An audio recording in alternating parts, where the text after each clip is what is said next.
There are authentication codes. There's a security monitor watching every single letter of the text that doesn't rust or wear out, running continually over the last several thousand years. The fingerprint of the author.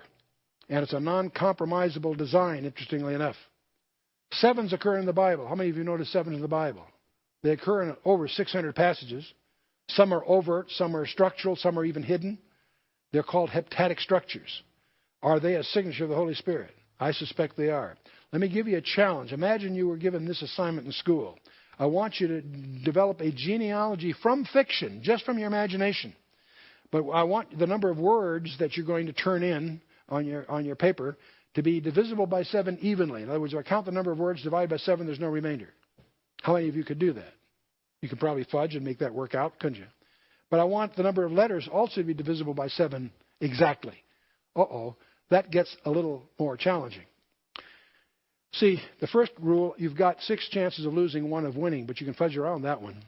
The second rule, you've got 7 squared. You've got 1 chance of winning and 49 minus 1, 48, of losing. You follow me? So every time I add a rule, it increases your chances of missing. The number of vowels, the number of consonants divisible by 7. I can go on here. Number of words that begin with a vowel, number of words that begin with a consonant. The number of words that occur more than once, occur more than one form, only one form. Number of nouns that should be divisible by 7. Only 7 words will not be nouns. By now, you're probably saying, you can't play. This is too rough. I don't blame you. So, the number of male names shall be divisible by 7. Number of generations shall be divisible. And you probably guessed what I'm doing here. This happens to be a description of the genealogy of Jesus Christ as found in the first 11 verses of the New Testament. Now, for you to try to replicate this even from fiction and using a computer is a challenge. Did Matthew do this deliberately? He's talking about a real genealogy.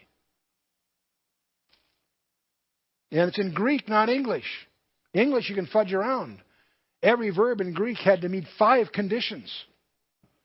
And so on. Greek was very precise. Furthermore, Greek has alphanumerics like Hebrew does. Every letter has a numerical value. Well, it turns out the remainder of chapter 1, if I take, it has 161 words, that's multiple of 7, 105, they go right through the same kind of partitioning and counting. They're always multiples of 7 exactly.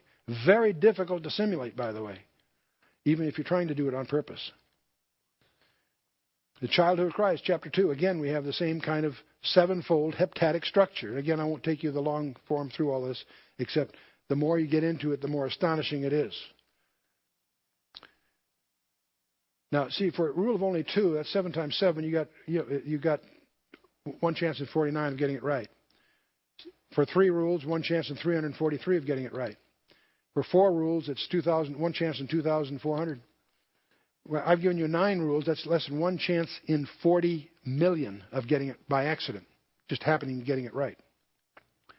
Would you like to try this? They're working 8 hours a day, 40 hours a week, 50 weeks a year. I'll give you 2 weeks off for vacation.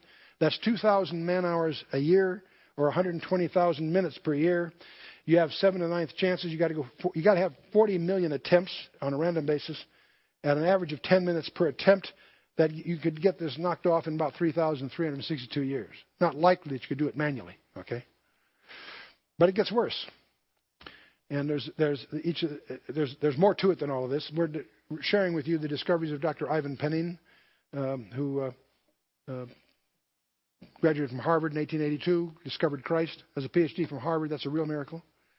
He discovered the heptadic structures underlying the biblical text in 1890. He's committed the rest of the 50 years of his life, generating 43,000 pages of discoveries. He went to the Lord in 1942. Comprehensive design. The New Testament consists of 27 books. And you go through the vocabularies that commit to a value, the value of the longest, the shortest words. It's all multiples of 7 exactly. Astonishing. Here's a fascinating one.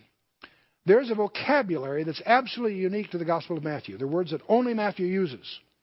There are 42 of these. It's a multiple of 7. They have 126 letters. It's a multiple of 7.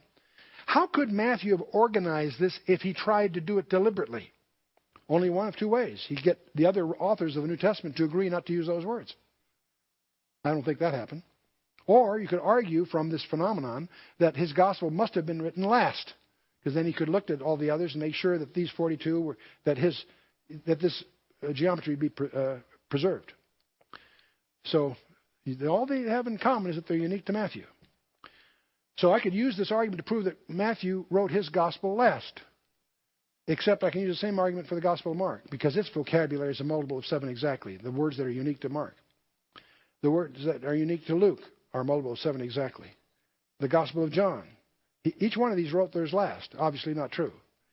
James, Peter, Jude, and Paul. All 8 of these guys have vocabularies that are unique to them, to their writings, that are multiple of 7 exactly. Do you detect the fingerprints of the Holy Spirit here?